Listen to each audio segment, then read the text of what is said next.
নাগরিক পার্টিতে আওয়ামী লীগের দোসররাও জায়গা পেয়েছে। আওয়ামী লীগের জন্য একটা সেফ হোম, এটা একটা লাভজনক প্রজেক্ট, তাই মানুষ এখানে হুমড়ি খেয়ে পড়ছে। 80 লাখ টাকা ভ্যাট আছে, বলতেছে 30 লাখ টাকা দাও, 50 লাখ টাকা মাফ করে দিচ্ছি। আমাদের এখানে বাই চান্সে উপদেষ্টা হওয়া শিশির মনির অমিতের আইনজীবী হয়েছে, ছাত্রলীগ নেতা, ছাত্রলীগের সাধারণ সম্পাদক রাসেল তার আইনজীবী হয়ে এদের বাঁচানোর চেষ্টা করছে। আলহামদুলিল্লাহ ভালো আছি। আপনার দলের নাম আমজনতা, কোন আদর্শ নিয়ে এগোচ্ছেন আপনারা? আমজনতার দল সার্বভৌমত্ব, স্বনির্ভরতা এবং সুশাসন, এই 3 মূলনীতি নিয়ে কাজ করছে, যেটা ফোকাস করলে ভারতের আগ্রাসন বিরোধী লড়াইকে সামনে আনা হয়। এবং শুধু ভারতের আগ্রাসন বিরোধী না, যে কোনো বিদেশি শক্তির বিরুদ্ধে আমাদের সার্বভৌমত্বের সংকটের উত্তরণের জন্য আমরা যে লড়াই করি, সেটা বাংলাদেশকে একটা স্বনির্ভর বাংলাদেশ করার জন্য। আমজনতার নামকরণে আমাদের পিনাকি ভট্টাচার্যের ভূমিকা আছে, একটু বলবেন বিস্তারিত?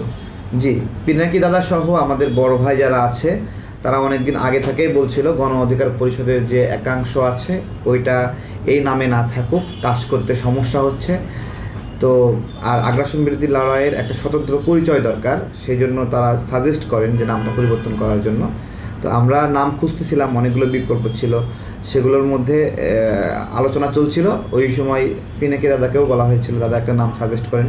দাদা আমজনতার দল এভাবেই বলছিলেন যে দলের নাম রাখো আমজনতার দল। তো ওখান থেকে আমাদের সহযোদ্ধারা সবাই পিক করলো, যে ভালো লাগলো, তো কাজ শুরু হয়ে গেল আর কি। সেক্ষেত্রে উনি কি কোনো ব্যাখ্যা দিয়েছে যে আমজনতা কেন নাম? জি, এটা সাধারণ মানুষের, দেখেন জনতার দল বা অন্যরকম নাম হতে পারতো, কিন্তু একবারে সাধারণ মানুষকে নিয়ে নার্সিং করা, গবেষণা করা, এই ধরনের মানুষ কম, তাদের অধিকার নিয়ে ওই জায়গা থেকে যে এটা আমাদের সবার দল, বলে না আমজনতার কথাও তো শুনতে হবে। আমজনতার কথাও শুনতে হবে বলতে একবারে যে মানুষগুলোর কথা কেউ শোনে না, ওইটা কিন্তু বোঝায়। তা আমাদের দলটা ওই ধরনের মানুষদের দল। আচ্ছা, আপনাকে দেখি ভারত বিরোধী প্রচারণায় ব্যস্ত থাকতে, এতে কি কোনো বাধা বা হুমকির শিকার হতে হয়েছে? জি, আগ্রাসন বিরোধী লড়াই, ভারতের আগ্রাসন বিরোধী লড়াইয়ের সময় আমরা শেখ হাসিনার সময়ে অনেকভাবে বাধাগ্রস্ত হয়েছি, হামলার শিকার হয়েছি। এবং আমরা যেন এই ক্যাম্পেইন চালাতে না পারি, এর জন্য সামাজিক চাপ, রাজনৈতিক চাপ, অনেকভাবে আমরা চাপ সৃষ্টি হয়েছে আমাদের উপরে। আমাদের নিজের সংগঠনের ভিতরে পর্যন্ত তারা হস্তক্ষেপ করেছে। এখানে সহযোদ্ধারা বলেছে এত ভারতের বিরুদ্ধে প্রোগ্রাম করে কী লাভ, এরকম করে বলেছে। এবং তারা আমাদের এখান থেকে অনেকে চলেও গেছে সেই জন্য। আচ্ছা, আপনি আয়নাঘরে গিয়েছেন শুনলাম, এটা কি এটার কারণে গিয়েছেন নাকি? আচ্ছা, আয়নাঘর নামটা তো একটা নামকরণ করেছে, বেসিক্যালি এটা একটা ইন্টারোগেশন সেল। হ্যাঁ, ইন্টারোগেশন সেল আমাদের এখানে গোয়েন্দা সংস্থাগুলো এই ধরনের একটা সেল মেনটেন করে। তো এই সেল যেরকম হওয়ার কথা সেই রকমই, তবে নিপীড়নের লেভেলটার জন্য এটা বেশি আলোচিত হয়েছে, যে এখানে অমানসিক নির্যাতন, নিপীড়ন করা হয়, কারেন্টের শক দেওয়া সহ যত রকমের নিপীড়ন আছে সব ধরনের নিপীড়ন এখানে করা হয়। দেয়ালে রিং বসানো আছে, ওই রিংয়ে হাত বেঁধে রাখে, পায়ে দেয়ালে রিং বসানো আছে, ওই রিংয়ের সাথে পা বেঁধে রাখে, এরকম করে ঝুলায়, ব্যাঙের মতো করে ঝুলায় রাখে। তো এরকম নির্যাতনের প্রেক্ষাপটও আছে। র্যাব 1-এর আপনার যে গারদটা আছে, ওইটাই একটা ভয়ঙ্কর গারদ। আপনাকে কোথায় রাখা হয়েছে কোনো ধারণা? মানে আমাকে একবার কাফরুলে রাখা হয়েছিল, ওইটা ডিজিএফের হেডকোয়ার্টার সম্ভবত। আরেকবার কাফরুলেটা বোঝা গেল যে ওই কাফরুল থেকে আমাকে যে খাবারটা আনছিল ওইটা খুবই গরম খাবার ছিল, মনে হচ্ছিল পাশের দোকান থেকে আসছে। তো ওই জন্য বুঝতেছে ওই প্যাকেটে লেখা ছিল কাফরুল। আরেকবার রাখছিল হলো র্যাব 1-এ। হ্যাঁ, র্যাব 1-এ আমরা তৃতীয় দিন যখন আমাদেরকে ওখান থেকে বের করে, হ্যাঁ, এর মাঝখানে পুরোটা প্রক্রিয়াতেই আমরা চোখ বাঁধা ছিল, বিভিন্ন জায়গায় নিচ্ছে, কিন্তু আমাদের যেখান থেকে বের করলো সেটা দেখছিলাম যে র্যাব 1 থেকে আমাদেরকে বের করলো। তো তখন বুঝতে পেরেছি যে ও আমাদেরকে এখানে র্যাব 1, এর মাঝখানে অন্য কোথাও আবার রাখছিল যে সম্ভবত। আচ্ছা, ভিতরে কি আপনাদের চোখ বেঁধে রাখে সবসময়? না, ভিতরে সবসময় চোখ বেঁধে রাখে না, তবে আপনার হলো ওইখানে ঢুকায়ে একবারে আপনাকে রাখা পর্যন্ত, তালা দেওয়ার আগ পর্যন্ত চোখ বাঁধা থাকে। তালা দেওয়ার পরে ওরা যখন বের হয়ে যাবে তখন চোখটা খুলে দিয়ে বের হয়ে যায়, এরকম। এটা যেখানে আপনারা ছিলেন, এটা নাকি শুরু নাকি শুরুর রাস্তা, মানে আমাকে আপনার হলো 2018 সালে যেখানে রেখেছিল ওইটা বেশি সরু না, আপনার হলো তারপরেও 4 ফিট বাই বা 5 ফিট বাই 18 ফিট 20 ফিট এরকম লম্বা হতে পারে, অথবা না 15 ফিট হতে পারে, 5 ফিট বাই 15 ফিট লম্বা এরকম হবে। হ্যাঁ, আর 2024 সালে গণ অভ্যুত্থানে যেখানে রাখলো সেটাও 5 ফিট বাই 15 ফিট এরকম হবে। তবে আপনার হলো র্যাবের কর্মকর্তারা আমাকে একটা নির্দিষ্ট জায়গায় নিয়েছিল, সে জায়গাটা কোথায় বলতে পারছি না। ওইটা ছিল 3 ফিট বাই 2 ফিট বা এরকম একটা ছোট জায়গা, যেখানে শুধু বসে থাকা যায় অথবা দাঁড়ানো থাকা যায়, শোয়ার কোনো সুযোগ নাই। বলছিলেন যে আপনি ভারত বিরোধী প্রচারণার কারণে কি দল ত্যাগ করছে, আপনি দল থেকে চলে গেছেন। জি। তার মধ্যে হচ্ছে ফারুক আহমেদ, তিনি গণ অধিকার পরিষদে যোগ দিয়েছেন। অভিযোগ রয়েছে তিনি ভারত বিরোধী প্রচারণায় আপত্তি থেকেই আপনার দল থেকে বিদায় নিয়েছেন। কতটা সত্য?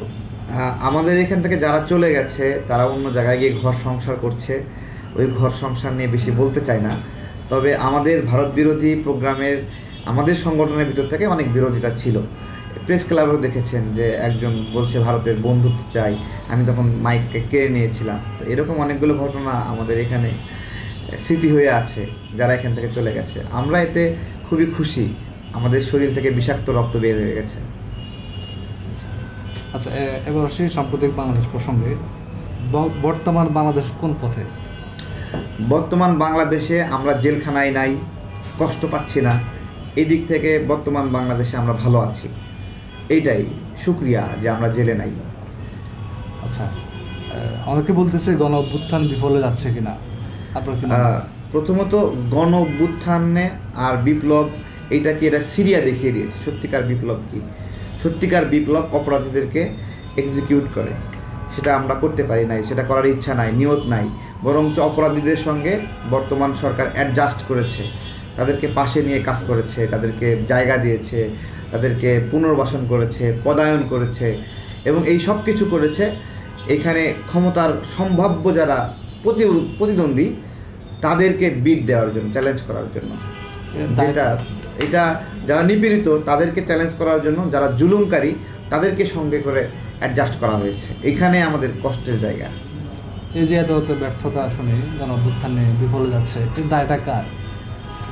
জি, আমাদের এখানে বাই চান্সে উপদেষ্টা হওয়া, বাই চান্সে ক্ষমতা পাওয়া লোকগুলো নির্বাচনকে অজনপ্রিয় করার চেষ্টা করছে। আগে যেরকম উন্নয়নটা দরকার, এই জন্য নির্বাচনের দরকার নাই, ওই রকম এখন নির্বাচন প্রয়োজন নাই, 15 বছর কি করছেন, বিভিন্ন ধরনের অসম্মানজনক কথাবার্তা বলছে নির্বাচন। বস্তুত তারা ক্ষমতাকে এনজয় করার জন্য, আরও বেশি ভোগ দখল করার জন্য, আপনার হলো তারা বিভিন্ন জায়গায় নিয়োগ বাণিজ্য, বদলি বাণিজ্য এগুলো করার জন্য, এগুলো তারা এনজয় করছে, এগুলোতে টাকা পয়সা আসে, মানুষ একটা বদলি হতে পারলে টাকা দেয়, উপহার দেয়, এগুলো তারা অনেকটা এগুলো স্বাদের মধ্যে ঢুকে গেছে, এই স্বাদ তারা ছাড়তে পারছে না, এই জন্য তারা নির্বাচনকে ডিফেমিং করছে। আচ্ছা, নাগরিক পার্টির নামে অনেক অভিযোগ শোনা যাচ্ছে, এটা কেন? জি, নাগরিক পার্টিতে যারা আছে তারা সবাই আমাদের গণ অভ্যুত্থানের লোক না, তারা সবাই আমাদের বিপ্লবের অংশীদারও না, আবার সকল অংশীদার নাগরিক কমিটিতে জয়েন করেনি। সুতরাং নাগরিক পার্টি মানেই বিপ্লব এইরকম না।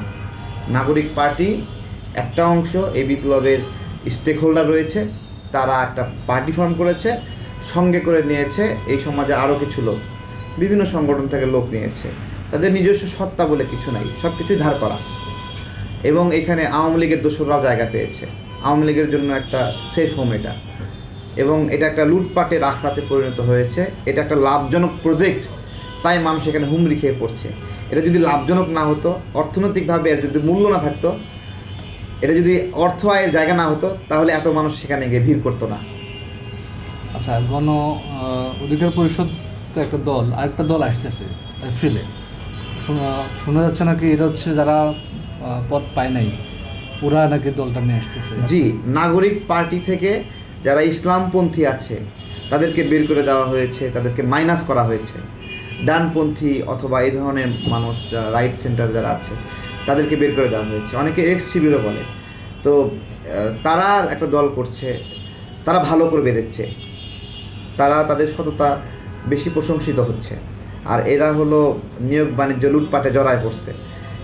ক্ষমতার স্বাদ পেয়েও ওই সেন্টার রাইট যারা আছে ওরা হলো এটাকে মিসইউজ করেনি, আর এরা মিসইউজ করে এরা রাজনৈতিকভাবে শক্তিশালী হওয়ার চেষ্টা করেছে। অর্থ দিয়ে বসুন্ধরার টাকা নিল, বসুন্ধরার টাকা যদি নেন তাহলে আপনাকে তো পাপ করতেই হবে।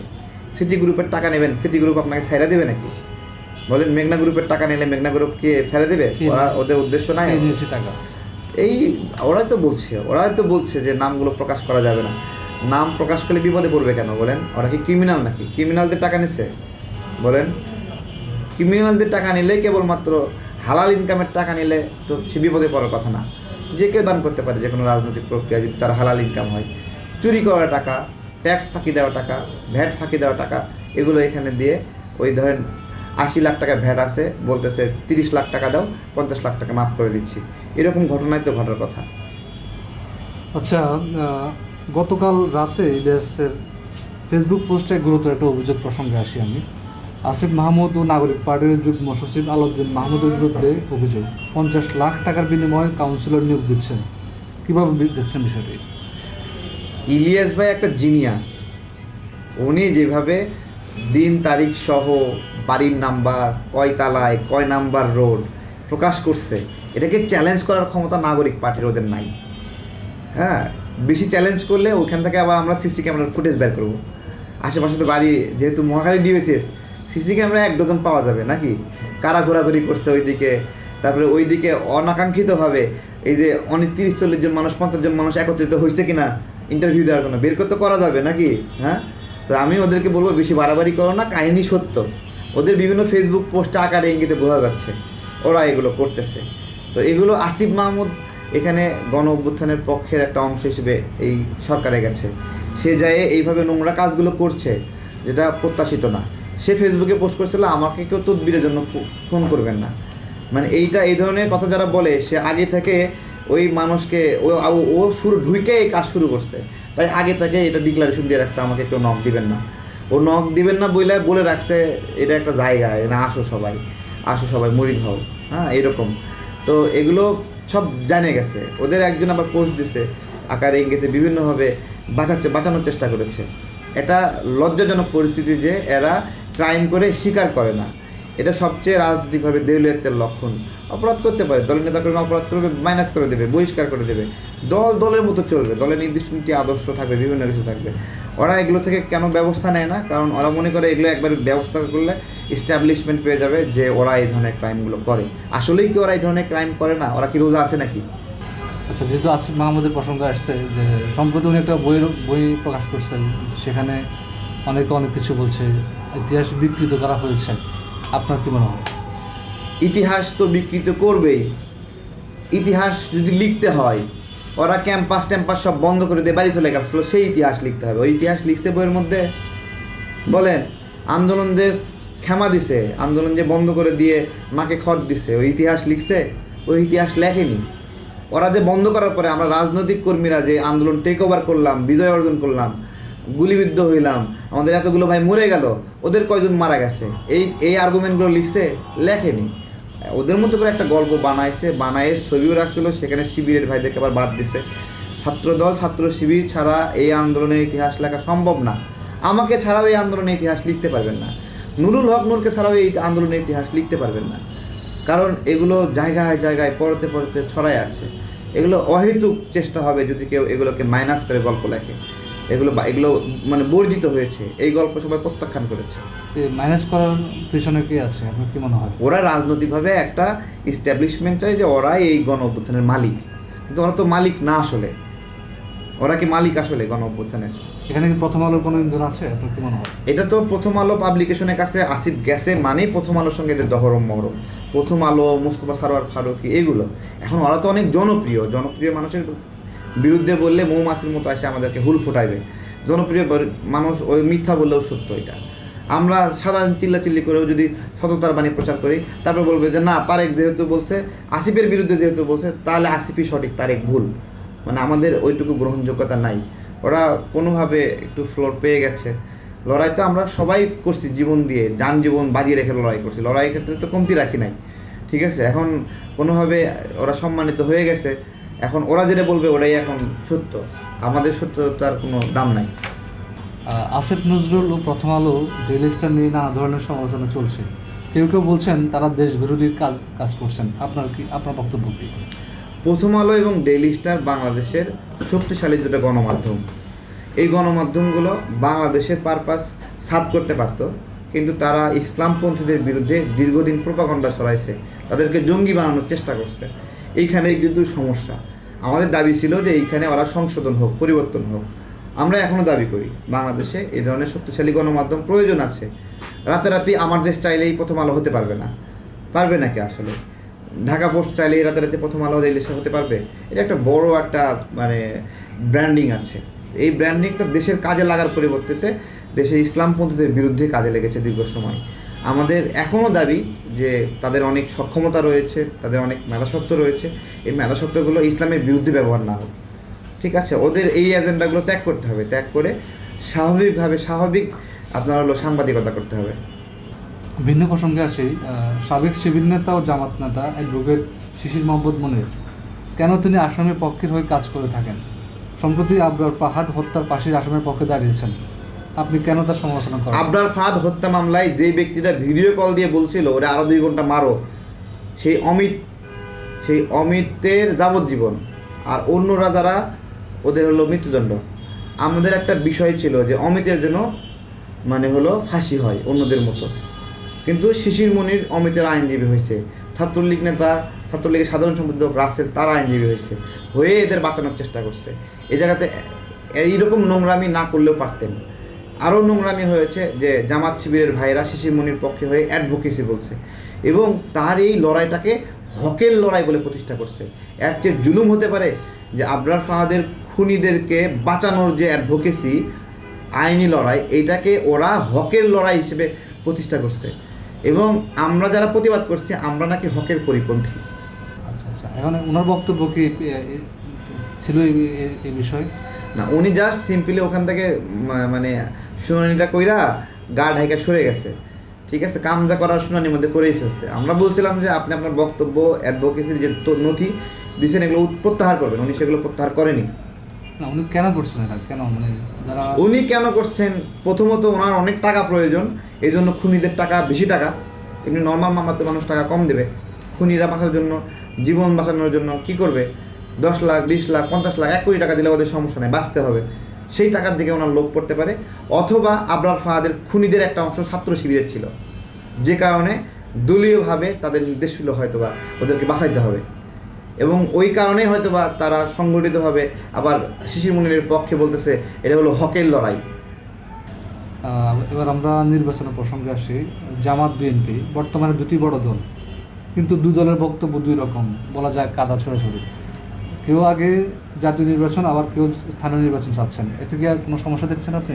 ভাই, বাইরে বক্তব্য যে যেটাই দেয় যে পরে নির্বাচন, আগে সংস্কার, অনেক বক্তব্য দিচ্ছে, কিন্তু ভিতরে সবাই নির্বাচনের প্রস্তুতি নিচ্ছে।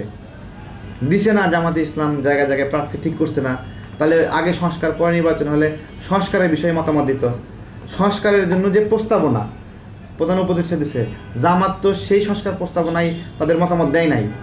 দেখছেন না, জামাত এবং বিএনপি সহ বলছে যে সংস্কারের জন্য আরও মানে সময় চাইছে, ঠিক আছে? তারাও কিন্তু বলছে, তাহলে তারা নিজেরাই বলে। আবার এটা একটা গুরুত্বপূর্ণ বিষয়। দেখেন, নির্বাচিত হয়ে কিছু মানুষ সংসদে যাবে, তাই না? যারা বাই চান্সে এখানে লিডারশিপ পাইছে তারা বলতেছে সংস্কার আগে প্রয়োজন। আমার কথা, জনগণ তাদেরকে নির্বাচিত করবে, তাদের চেয়ে তোমরা ফেরেস্তা হয়ে গেলা? জনগণ পাগল যে ভুল মানুষকে নির্বাচিত করবে নাকি? জনগণ ভারতের দালালকে নির্বাচিত করবে আর তোমরা হলো ভারতের দালাল না, এরকম মানে জনগণ ভারতের দালালদেরকে পছন্দ করবে, এইরকম হয় নাকি? হ্যাঁ, এই দেশের মানুষ কি ভারত বিরোধী না ভারতের পক্ষে বলেন? আপনার আমজনতার দল কোন নির্বাচনের দিকে এগিয়ে আপনারা? মানে আমাদের নির্বাচনের এখনো সক্ষমতা নাই, আমরা আমাদের সংগঠনটাকে গোছাচ্ছি। আমরা জানি না নির্বাচনের ট্রেন আস্তে আস্তে আমরা সেই ট্রেন ধরতে পারবো কিনা। তারপরেও আমরা চাই একটা সুন্দর নির্বাচন হোক, একটা সুন্দর সরকার হোক, নির্বাচিত জনপ্রতিনিধিরা তারা দেশ চালাক। আমার এটা চাওয়া। স্থানীয় সব নির্বাচন হয়ে যায়। আচ্ছা, আমি জাতীয় নির্বাচন পক্ষে কিছু কথা বলি। সেটা হচ্ছে যে অনেকে জাতীয় নির্বাচনের পক্ষে যুক্তি দিচ্ছে, অনেকে দিচ্ছে স্থানীয়। আপনার কি মনে হয়? যারা ওই যে আওয়ামী লীগের কাউন্সিলরদের পুনর্বাসন করার জন্য বিষ উঠছে, ওরা আগে স্থানীয় সরকার নির্বাচন চাচ্ছে, ওদের কাছ থেকে টাকা খাইছে। দেখছেন না, প্রেস ক্লাবে সব এক জায়গায় হয়ে বলছে আওয়ামী লীগের এই কাউন্সিলরদের পুনর্বাসন না করলে গণ অভ্যুত্থান নাকি ব্যর্থ হয়ে যায়। তো এই ধরনের কথাবার্তা, ওদের তো একটা পিনিক আছে, তাই না? আচ্ছা, এটাও অভিযোগ আসছে যারা দলীয়, যখন জাতীয় নির্বাচন দল গঠন হবে তখন স্থানীয় নির্বাচন যখন যাবে তখন দলীয় ক্ষমতা বলে লোক বল নিয়োগ দিবে, সেটা কীভাবে দেখছেন আপনি? উচিত এটা হয়েছে নাই।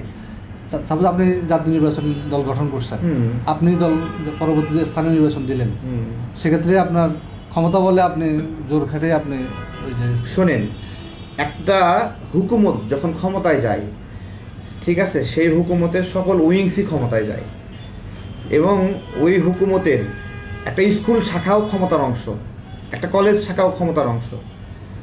ভালো করে বোঝেন, কিন্তু একটা কলেজে মারামারি হচ্ছে, যদি রানিং গভর্নমেন্টের ওই কলেজে কর্তৃত্ব এবং নিয়ন্ত্রণ না থাকে, সে মারামারি বন্ধ করতে পারবে?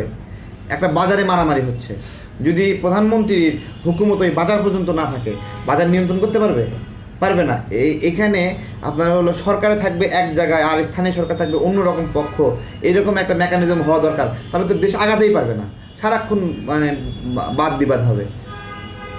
আচ্ছা, এখন যে বর্তমান পরিস্থিতি, এখন সবসময় ধর্ষণ চাঁদাবাজি হচ্ছে, এটা কি নির্বাচন না দেওয়ার কারণে হচ্ছে নাকি? না না, ধর্ষণ চাঁদাবাজি আগেও হয়তো, এখনও হয়।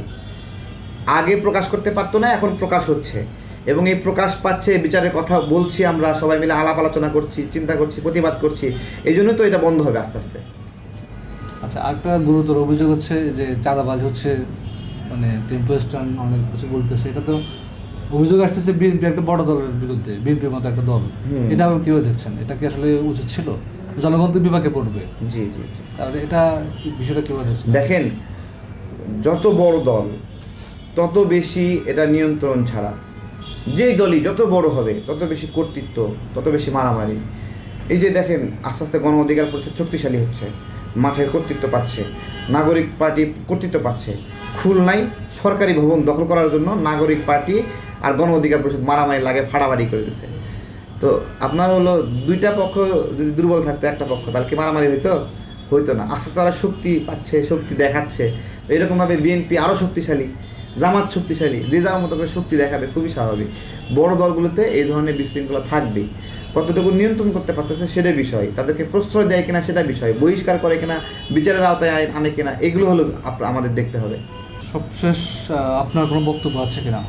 হ্যাঁ, সামনে ঈদ, ঈদ সবাই মিলে আমরা করব, পাশাপাশি এই যে রোজা চলছে, রোজার মধ্যে পাশের মানুষদেরকে নিয়ে ইফতার করবেন, মন ভালো থাকবে। ধন্যবাদ সবাইকে। আজকালের দর্শক যারা আছেন সবাইকে শুভেচ্ছা, ঈদের শুভেচ্ছা।